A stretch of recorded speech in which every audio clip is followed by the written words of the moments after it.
دیارە بە درێژایی مێژوو بە درێژایی 5,000 ساڵ کە مێژوو زڵم لە ژنەکەی لە سیستەمی پیاوسالاریەوە کەسێک هەڵ نەکەوتۆ بە وێنەی بەڕێز عەبدوڵڵا ئۆزەلان کە بەرگری لە مافەکانی ژن بکاوە ژن بناسیێنێ کە لە توانا و قودرەتی ژنا چەند هێزێکی شاراوە هەیە بەداخەوە سیستەمی پیاوسالاری ئەمڕۆ ژنی کردوتە ژوورە و مافەکانی پێشێلەکە بۆیە لە ئەرکی سەرشانی هەموو ژنانی هەموو جیهانە کە بیرمەندێکی ئاوها بەرگری لە مافەکانی ژنکە ئەرکی ئێمەشە کە بتوانین و هەوڵ بدەین بۆ ئازادی بەڕێز عەبدوڵڵا ئۆجەلان کە ئازاد بکرێ. یعنی ئەوە بۆ ماوەی 23 ساڵ بەرەو ژوورترە بەڕێز عەبدوڵڵا ئۆجەلان ئەسیری دەستی دەوڵەتە زەلهێزەکان و دەوڵەتی تورکیایە هەر لەبەر مافەکانی ژنیشە چونکە هیچ پیاوێک نەبووە لە مێژوودا ئەو نەبەرگری لە مافەکانی ژن بکاوە. ینی بەڕێز عەبدوڵڵا ئۆجەلان وەلەولە کە مافەکانی ژن ئەوێ سەرکەوتوو بێژن بێتە دەرەوە لە بوارەکانی ژیانە لە بواری ئابووریە ڕۆشنبیریە سیاسەتە عەسکەریە ئەمانەی هەموو ژیاندەوە و ژنی کرد بە پێشەنگی شۆڕشێک کە لە هەموو جیهانە ئەمڕۆ ناوبانگی هەیە و ژنی کوردبەوە پێشەنگی شۆڕشی ژن لە جیهانە. ئێستاکەش بەڕێز عەبدوڵڵا ئۆجەلان ئەسیرە لە بەندکراوی دەوڵەتی تورکیایە و لە زیندانی تاکە کەسیە گۆشەگیر کراوە بۆ ئەرکی سەرشانی هەموو ژنانی جیهانە ئەمڕۆ بەرگری لە بەڕێز عەبدوڵڵا ئۆجەلان کەن هەوڵ بێن ئازاد بێت. ئەوە بۆ ماوەی تەقریبەن 21 مانگە بێت کە بەڕێز عەبدوڵڵا ئۆجەلان چاوپێکەوتنی لەگەڵا نەکراوە هەرچەند پارێزەرەکانی تەقدیمی بڵێن دادی دەوڵەتی تورکیا ئەکەن بۆ ئەوەی چاوپێکەوتن بەڵام دەوڵەتی تورکیا ڕەفزی کردو. ئێستا کە دەوڵەتی تورکیا چونکە شکستی هێناوە لە هێرشەکانی بۆ ڕۆژئاوا و بۆ باشووری کوردستان ئەمڕۆ کەوتۆتە پەلە قاژە بۆ ئەوەی چاوپێکەوتن لەگەڵ بەڕێز عەبدوڵڵا ئۆجەلان بکەنەوە. CPTش کە هاتووە چاوپێکەوتن لەگەڵ بەڕێز عەبدوڵڵا ئۆجەلان بکە 3 ڕۆژ لەگەڵ دەوڵەتی تورکە ماوەتەوە تەکبیریان کردو. بۆیە بەڕێز عەبدوڵڵا ئۆجەلان دیارە دەرکی بەم ینی بە کارەکانی CPT نییە بۆیە ڕەتی کردوێتەوە کە چاوپێکەوتن لەگەڵ CPT بکات چونکە لەوانەیە بە جۆرێکی کە ینی ئەو چاوپێکەوتانە نیشانی خەڵک و جیهانی بیا. بۆیە بەڕێز عەبدوڵڵا ئۆجەلان ڕەتی کردوێتەوە. بۆیە ئێستاکە دەوڵەتی تورکیاش چاوپێکەوتن لەگەڵ عەبدوڵڵاهین سەلاحەدین دەمیرتاشەکە کە گوایە جێی بەڕێز عەبدوڵڵا ئۆجەلان بگرێتەوە بەڵام سەلاحەدین دەمیرتاش ڕەتی کردوێتی چارەسەری کێشەی کورد و کێشەی دەوڵەتی تورکیا و هەم ڕۆژهەڵاتی ناوەڕاستیش بەڕێز عەبدوڵڵا ئۆجەلان لە ئیمرالی. ئێمە هەمیشە ینی وەکو ڕێکخراوەکەمان ڕێکخراوی ژنانی ئازادی کوردستان هەمیشە لەسەر پێ بووینەوە بۆ ئازادکردنی بەڕێز عەبدوڵڵا ئۆجەلان چالاکی جۆراوجۆرمان ئەنجام داوە و ینی پاڵپشتمان هەیە ئەو بینین لە ئەوروپاش لە هەموو وڵاتانی ئەوروپا ئەمڕۆ هەموو ژن بە غەیری نەتەوەی کورد نەتەوەکانی تریش بەرگری لە مافەکانی بەڕێز عەبدوڵڵا ئۆجەلان کە سەردان بکرێ لە زیندانەوە چالاکی جۆراوجۆری بۆ ئەکەن بۆ ئازادکردنی بەڕێز عەبدوڵڵا ئۆجەلان و هان ئەدەن کە CPT بچێتە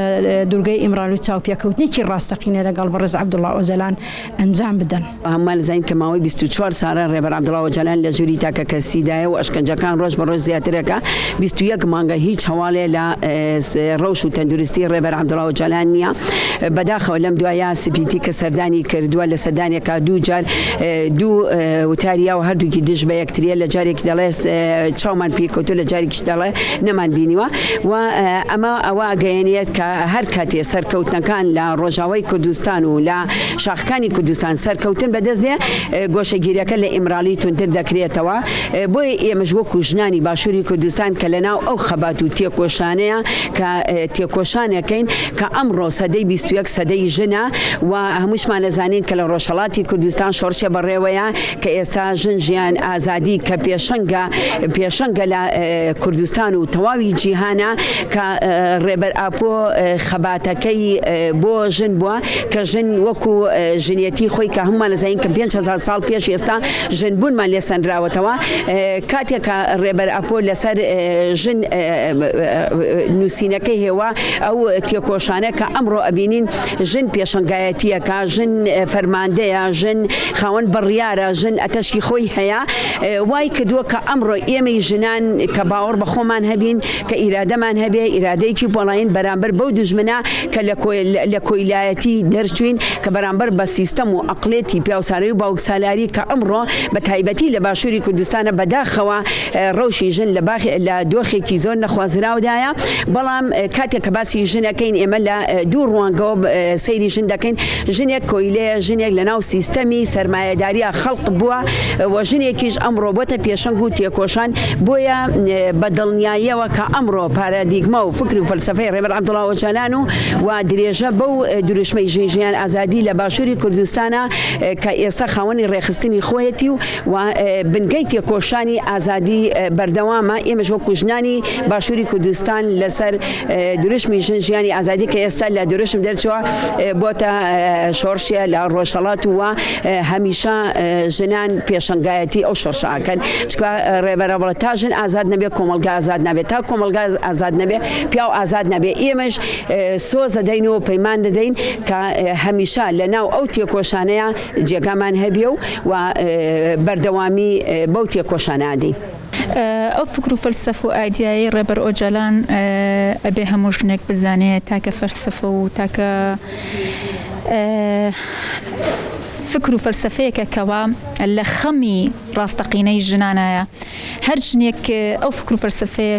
ئاشنا بێ پێی ئەزانێ ژنبوونی خۆی لەکوێ ئەدۆزێتەوە. کێشەی ژنانی ئێمە بەتایبەتی ژنانی باشوور ئەو ئێمە بڵین پێشەوە بینە سەر کێشەی ژنانی باشووریان وەک ژنان بەگشتی لە هەموو دنیا ڕوبەڕووی توندوتیژی ئەبنەوە، ڕوبەڕی ئەوە ئەبنەوە کە بە پلە دوودا ئەنرێن. جار وا هەیە لە هەندێک شوێنە ئەتوانین من خوار ئەو پلێش تەماشا ئەکرێ. ئەمەش ئەوەی کە ئێمە ئەیگەڕێنەوە بۆ ئەوەی کە ژن لە مێژووی خۆی دوورکەوتەوە. ئەم فکر و فەلسەفەی ڕێبەر ئاپۆش هەمیشە جەخت لەسەرەوە کە ژنان بگەڕێنەوە بۆ مێژووی خۆیان، ژنان بگەڕن بۆ مێژووی ڕاستەقینەی خۆیان، بۆ کۆمەڵگەی دایکایەتی خۆیان، کە سەردەمانێک کە ژنان کە گەیشتی بۆ ئاستێک ئەوە کە بە خوداوەند ئاماژەی پێکرا بێت. بۆیە کە ئێستا ئەبینین ئەم فکر و فەلسەفەیە بە هەموو شێوەیەک دژایەتی ئەکرێ لەبەر ئەوەی هاوکێشەیەک هەیە کە ئەڵێ ژن ئازاد بێ، ژن خودی خۆی بناسێمانەوەی ئازادبوونی کۆمەڵگایەکە و ئازادبوونی تەواوی ینی مرۆڤایەتیە. ئەمەش بۆ ئەکە بوونی فکر و فەلسەفە و ئایدیاکی لەو جێوە دژ بە ئەو عەقڵەت پیاو سالاریان بڵین نێر سالاری و دەسەڵاتخوازیەی سەرمایەداری کە هێناوێتیە بوون لە پێناوی پێگە و مەنسەب و دەسەڵاتی خۆیان. هەمیشە ئەبینین ژنان کەوتونەتە ناو کێشمەکێشمی دوولایەن. لایەنێکیان ژنان وەکو بووکەڵەیەک سیر ئەکرێن بۆ بەکارهێنانیان بۆ گەشتن بە دەسەڵات و ئەو سیستەمی کە خۆیان ئەیانەوە پەیڕەوی بکەن. لایەنێکی تر بە ناوی ئاینەوە بەداخەوە ئەوەش کە ئاینەکانیش سیستەمێکن بۆ خزمەتی مرۆڤایەتی هاتون، بەڵام بەداخەوە ئەمڕۆ سیستەمی دەسەڵات خوازی وای کردو ئاینەکانش بکەنە بەکاربێنن لە بەرژەوەندی خۆیان. هەر لێرە بە هەماشەوە دەسە بنەوە بۆ ژن ئەزانن ئەوانیش باش ئەزانن کە ژن چ پێگەیەکی هەیە لە ناو کۆمەلگا لە ناو خێزانە کە بناغی کۆمەلگایە. بۆیە ئەبینین بە هەموو شێوازێک ڕوبەڕووی ئەم فکر و فەلسەفە بنەوە. ئەمە پەیامێکە ئەبێت هەموو ژنێک بیزانێ کە ئەم ئایدیا و فکر و فەلسەفەی ڕێبەر ئۆجەلان کە باز لە ژنبوونی خۆ کە گەڕانەوەی ژنانە وەک ئاماژەم پێدا بۆ مێژووی خۆیان، یعنی دروستبوونی ژن وەک خودی ژنە. بەداخەوە ئەمڕۆ تا ڕادەیەک ئەڵێن لە چاو ساڵانی پێشویان لە چاو مێژووی پێشووە ژنان تا ڕادەیەک ڕێگەی پێدراوە بتوانێت لە کای سیاسەکانە بەشدار بێ، بەڵام بەداخەوە بەشداربوونی ئەو کەم نییە، دەبەر ینی زۆر نییە ببوورە کە بڵێن گەیشتۆتە ئەوەی کە ئێمە دڵخۆشکە لەبەر ئەوەی کە تۆ لەوێش بەشداربی لە کای سیاسەش بەشداربی وەکو ژنێک لەوێ بەشدار نەبیت، هەر لەژێر عەقڵەتی پیاوە لەژێر عەقڵەتی دەسەڵاتخوازیە بی